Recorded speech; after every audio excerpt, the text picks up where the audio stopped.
কতদিন কতদিন এই জঙ্গলের পথে তাকিয়ে আছি, কেউ আসে না, কেউ না, কেউ আমাকে মুক্ত করতে আসে না, কেউ সাহায্য করতে আসে না আমাকে। হঠাৎ কেউ আসলে ভয় পেয়ে পালিয়ে যেতে চায়, তখন রাগ করে আমিও তাদের ঘাড় মটকে দিই। সে ভয়ে যেন আরো কেউ আসে না, কিন্তু আমাকে মুক্তি না দিয়ে এই পথ কেউ পাড়ি দিতে পারবে না।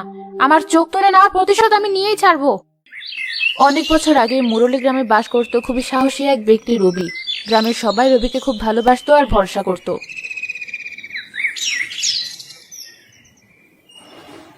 সারাদিন ঘরের এত এত কাজ করেও যেন কোনো কাজ আমার শেষ হয় না।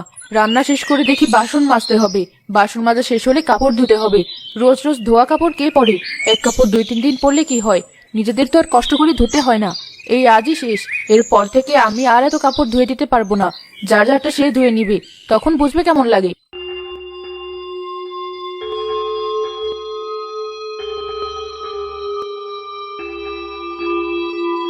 ওরে বাবারে, এটা কি? দেখে মনে হচ্ছে কোনো শাকচুনের মাথার চুল ভাসছে। পানিতে নামার সাথে সাথে আমাকে টেনে নিয়ে যাবে। ছোটবেলা থেকে শুনেছি পানিতে থাকা শাকচুন্নিরা মানুষকে পানির নিচে টেনে নিয়ে তাদের রক্ত চুষে খেয়ে নেয়। পালাই আমি।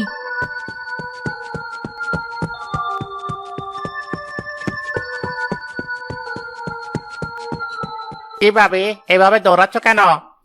কি আর বলবো ভাই, পুকুর পাড়ে গিয়েছিলাম কাপড় পরিষ্কার করতে, গিয়ে দেখি শাকচুন্নির চুল ভাসছে। ভয়ে তাই বাড়ি চলে যাচ্ছি। তাই নাকি? তাহলে তো একবার সেটা দেখতেই হয়। তোমার যা ইচ্ছে হয় করো, আমি চললাম। অকালে শাকচুন্নির হাতে প্রাণ দিতে চাই না। কি হয়েছে? তোমরা কি নিয়ে এত কথা বলছো? ভাবি নাকি পুকুরে শাকচুন্নির চুল ভাসতে দেখেছে। বলেন কি? আমার কথা বিশ্বাস না হলে তোমরা গিয়ে দেখো। আমি বাড়ি চললাম, ভয় আমার জ্বর চলে আসছে। কানু ভাই চলুন, আমরা দুজন গিয়ে দেখে আসি আসলে কি হয়েছে। ঠিক আছে, চলো।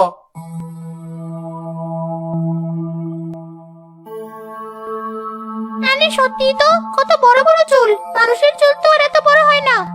তার মানে ভাবি মিথ্যে বলেনি। সবাইকে বিষয়টা এখনই জানাতে হবে। তা না হলে কেউ যদি ভুল করে পুকুরে নামে, তাহলে তো এই শাকচুন্নি তাকে সাথে সাথে পানির নিচে টেনে নিয়ে যাবে। হ্যাঁ ঠিক বলেছেন, এই ঘরে গিয়ে গ্রামের সবাইকে খবর দিন। অল্প সময়ের মধ্যে পুকুর পাড়ে পুরো গ্রামের সবাই এসে ভিড় জমায়, আর তাদের মধ্যে অজানা এক আতঙ্ক তৈরি হয়। এই সরো সরো, মোড়ল মশাই এসেছেন, ওনাকে দেখতে দাও। মডেল মশাই, আপনি এসেছেন? গ্রামে এত বড় একটা ঘটনা ঘটেছে, আর আমি না এসে পারি? কই দেখি কি হয়েছে। তোমরা কেন এত ভয় পাচ্ছ? মডেল মশাই, ওই দেখুন পুকুরের মাঝখানে কত বড় চুল ভাসছে। আমাদের ধারণা এটা কোনো শাকচুন্নি বা পেত্নির চুল হবে, কারণ কোনো মানুষ এভাবে পানির ভিতরে এক জায়গায় থাকতে পারবে না। ঠিক বলেছ, কিন্তু এর সমাধান করবে কে? আর আসলে এটা যে কি, তাও তো আমরা বুঝতে পারছি না। মোড়ল মশাই, আপনি কি আমাদের রবি ভাইয়ের কথা ভুলে গেলেন? তিনি ছাড়া এই গ্রামের আর কেউ এই কাজ করতে পারবে বলে আমার মনে হয় না। একদম ঠিক কথা বলেছিস। কেন, লেরেলকে সাথে নিয়ে এক্ষুনি রবির কাছে যা, ওকে ডেকে নিয়ে আয়। ঠিক আছে মডেল মশাই। কখন থেকে বসে আছি, এখনো কোনো খাবার দিলে না? আমার প্রতি কি তোমার একটুও মায়া হয় না? মায়া? তাও আবার হবে কিনা তোমার প্রতি? তোমার প্রতি মায়া হওয়ার মতো কি করো? এই তো সারাদিন এর উপকার করে বেড়াও। নিজের সংসারের কোনো খেয়াল আছে তোমার? কামাই করে কি এনে রেখেছো তুমি যে তোমার প্রতি আমার মায়া হবে? লোকের উপকার করা কি খারাপ নাকি? খারাপ না, কিন্তু নিজের সংসারের কোনো চিন্তা না করে অন্যের উপকার করতে যাওয়া খারাপ। আগে তো নিজেরটা ভাবতে হবে, তাই না? হ্যাঁ, তাই তো ভাবি, আর সেটা ভাবি বলে অন্যের উপকার করি। তুমি কিন্তু এসব আবোল তাবোল বলে আমাকে আরো রাগিয়ে দিও না। দেখো বউ, আমি যে লোকের উপকার করি, এতে এখন আমার কোনো উপকার না হলেও একটা সময় দেখবে ঠিকই এর ফল আমি পাবো। ভালো মানুষকে আল্লাহ কখনো নিরাশ করেন না। হয়েছে, আমাকে আর এসব বলতে হবে না। ঘরে কিছুই নেই, কটা শুকনো মুড়ি আছে, এনে দিচ্ছি, তাই চিবিয়ে কাজে যাও। আর কাজ করে বাজার নিয়ে এসো। আজ কিন্তু অন্যের উপকার করতে চেও না। ঠিক আছে, তাই দাও। রবি ভাই, তাড়াতাড়ি চলুন, মোড়ল মশাই এক্ষুনি আপনাকে ডেকেছেন। না না, উনি এখন কোথাও যাবে না, খেয়ে কাজে যাবে। না না ভাবি, রবি ভাই না গেলে চলবেই না। রবি ভাইকে যেতেই হবে। কি হয়েছে আমাকে একটু খুলে বলো দেখি। পুকুরে শাকচুরি চুল ভেসে উঠেছে, তুমি ছাড়া এই সমস্যার সমাধান কেউ করতে পারবে না, তাই মোড়ল মশাই এখনই তোমাকে ডেকেছেন। সমস্যা হয়েছে আর এখন ডেকেছে কেন? সমাধানের আর মানুষ নেই, ওনার কাজ আছে। মোড়লকে গিয়ে বলুন, উনি যেতে পারবেন না। আহা বউ, কি শুরু করলে? গ্রামের মানুষের বিপদে এমন করতে আছে নাকি? এই চল তোরা। এই লোকটা কোনোদিন আমার কথা শুনবে না। আসুক আজ বাড়িতে, মজা বুঝবে। এই তো রবি চলে এসেছে। এসো বাবা রবি, দেখো শাকচুন্নি কিভাবে পুকুরের মাঝে চুল ভাসিয়ে সবাইকে ভয় দেখাচ্ছে। মোড়ল মশাই, গ্রামের সবার মতো আপনিও কি পাগল হয়ে গেলেন? কোন শাকচুন্নি এমন পাগল হবে বলুন দেখি? মানে কি বলতে চাইছো তুমি? আমি এটাই বলতে চাইছি, আজও কি কোনোদিন শুনেছেন দিনের বেলা শাকচুন্নি এমন করে চুল ভাসিয়ে লোকদের দেখিয়েছে? আর এত লোকের সামনে কোনো শাকচুন্নি এভাবে থাকবে? তাহলে কি এটা অন্য কিছু? আর যদি অন্য কিছু হয় তাহলে এটা কি? সেটা আমি দেখছি। রবি ভাই সাবধানে।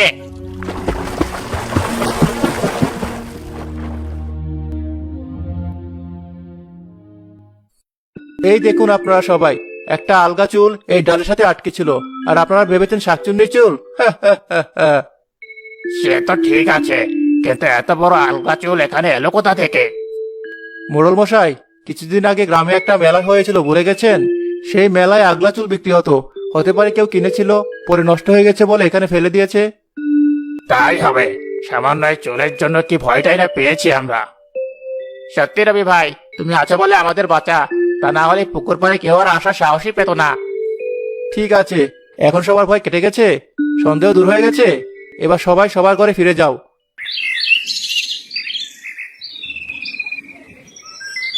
কাজে যাওয়ার সময় তো শেষ হয়ে গেল। ওদিকে বউটাও আজ আমার উপর বেজায় রেগে আছে। এখন আর বাড়ি যাওয়া যাবে না, বাজার দিকে গিয়ে বসে থাকি।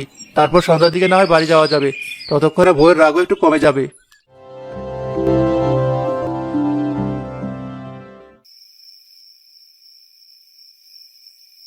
সারাদিন পার হয়ে রাত হয়ে গেছে, এখনো ঘরে ফেরার নাম নেই। আসুক আজ।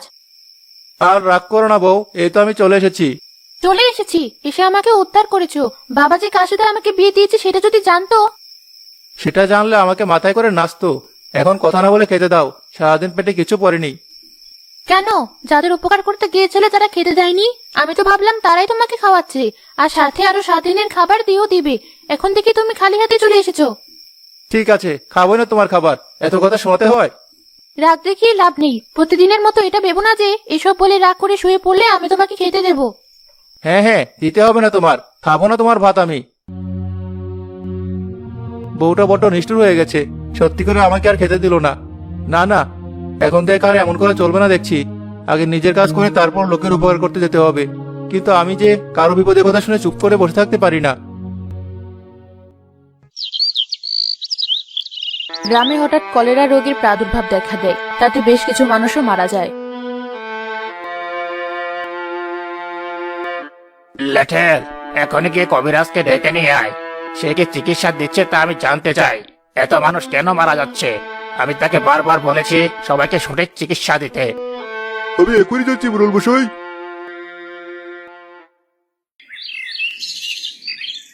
কবিরাজ মশাই, মোড়ল মশাই আপনাকে এখনই ডেকেছেন। কবিরাজ মশাই, আপনি চলে এসেছেন তাহলে? আপনি ডেকেছেন আর আমি না এসে পারি? বলুন মোড়ল মশাই, কেন ডেকেছেন আমাকে?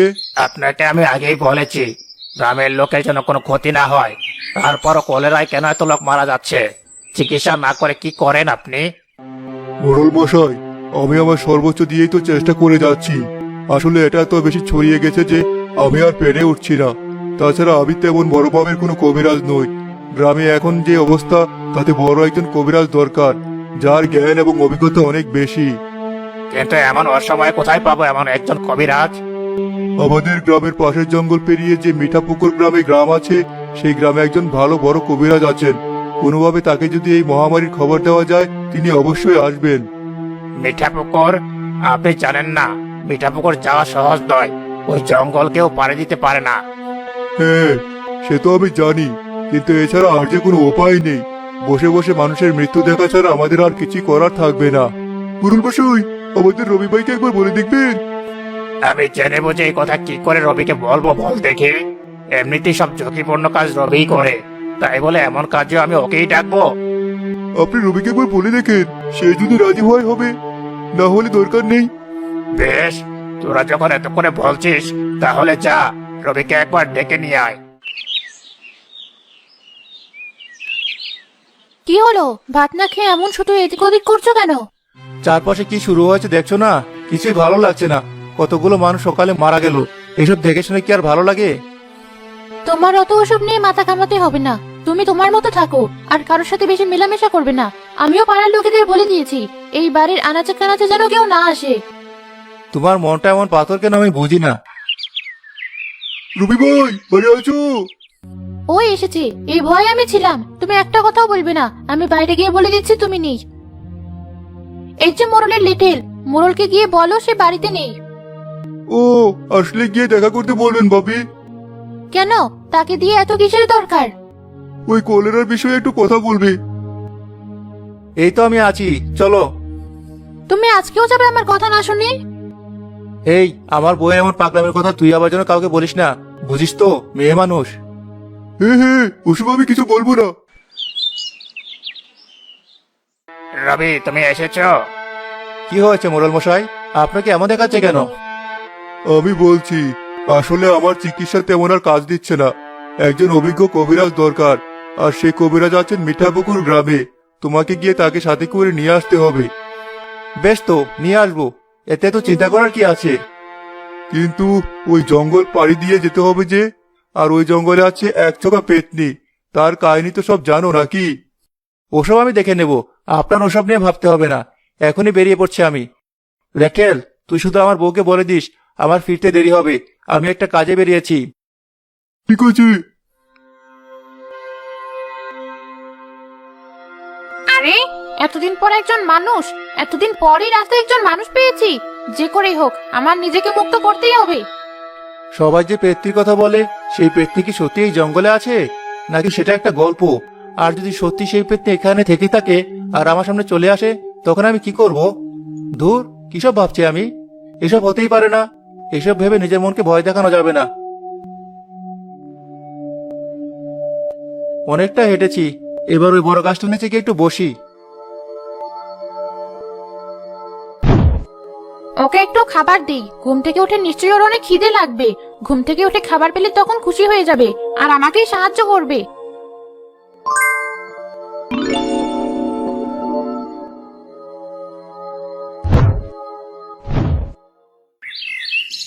এই যা, একটু বিশ্রাম করতে বসেছি আর অমনি ঘুমিয়ে পড়েছি। এ কি, এখানে খাবার এলো কোথা থেকে? মনে হয় আমারই মতো কেউ এই পথে যাচ্ছিল, ক্ষুধার্ত মনে করে রেখে গেছে। যাক, এবার এটা খেয়ে আবার হাঁটা শুরু করি।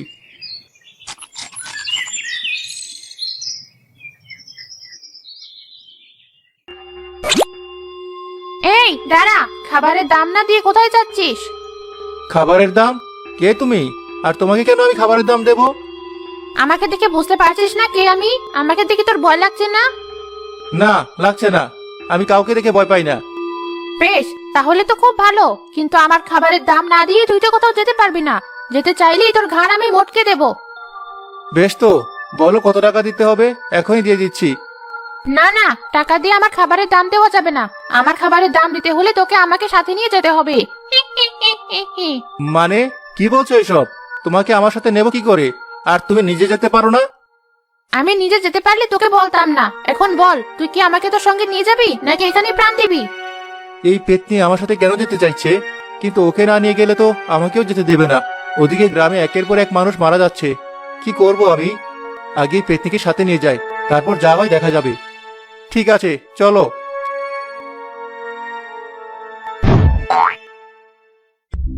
ওরে বাবারে, কি ভারী! এই, বেশি কথা বলিস না। ভুলে যাস না তোর ঘাড়ে পেতনি বসে আছে। একটু আবল তাবল কথা বললে ঘাড় ভেঙে দেব।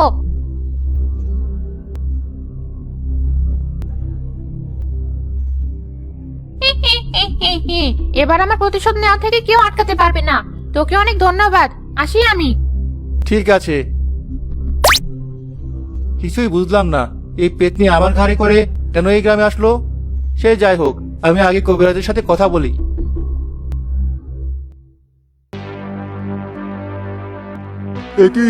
একই করছো তুমি? আবার গলা ছাড়ো, ছাড়ো বলছি। গলা ছাড়বো? তোর চোখ না তুলে গলা ছাড়বো না। লিটল, তাড়াতাড়ি আয়, বাঁচাও আমাকে। গিন্নি কি যেন হয়েছে, মেরে ফেলতে চাইছে আমাকে। গিন্নিমা, ছাড়ুন, ছাড়ুন জমিদার মশাইকে। জমিদার? ও কোনো জমিদার নয়, ও একটা কসাই। ওর মনে মায়া দয়া নেই। ওকে না মেরে কোথাও যাব না আমি। এসব আপনি কি বলছেন? জমিদার মশাই আপনাকে কত ভালোবাসে। ছাড়ুন ওনাকে। কে কোথায় আছিস? কিন্নিমাকে ছাড়া, আমি একা পারছি না।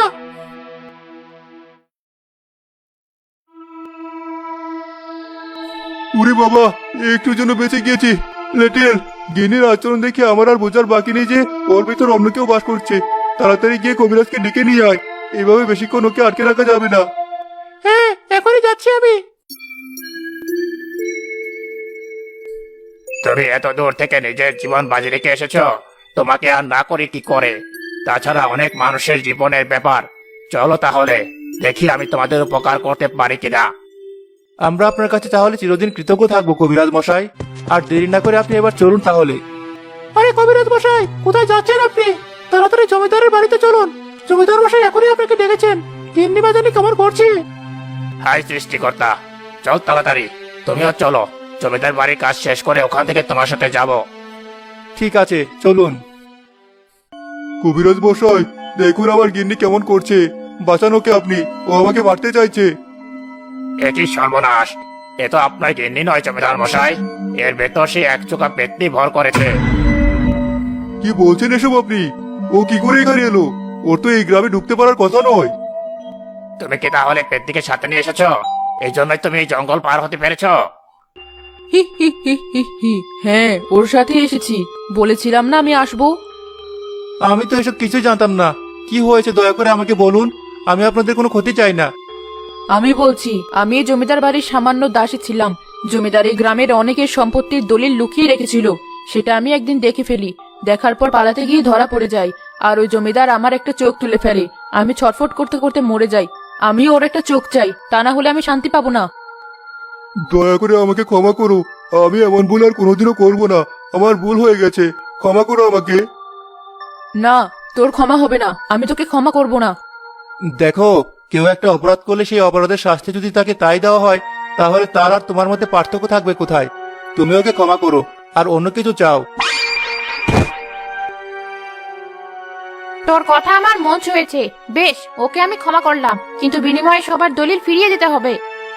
আমি এখনই সব দিয়ে দিচ্ছি। কবিরাজ মশাই, আমাকে আর গিন্নিকে বাঁচান। আমার আত্মা শান্তি পেয়েছে। আমার আর কোনো আফসোস থাকবে না। তুই এখানে কেন এসেছিস সেটাই শোনা হলো না।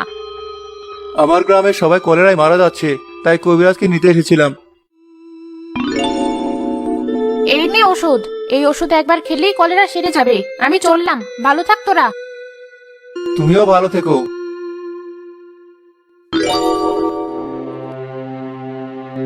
কবিরাজ মশাই, এই নিন সব দলিল। রবি, চলো, এই কাগজগুলো সবাইকে দিয়ে আমরা তোমার গ্রামে যাব। অন্যের জিনিস আমি কাছে রাখতে চাই না। ঠিক আছে।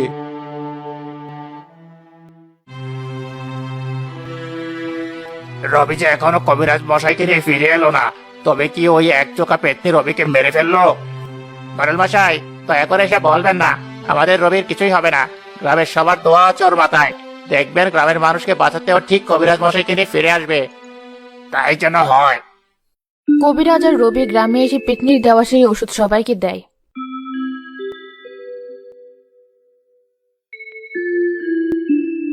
কবিরাজ মশাই, আমরা সবাই আপনার প্রতি কৃতজ্ঞ থাকব।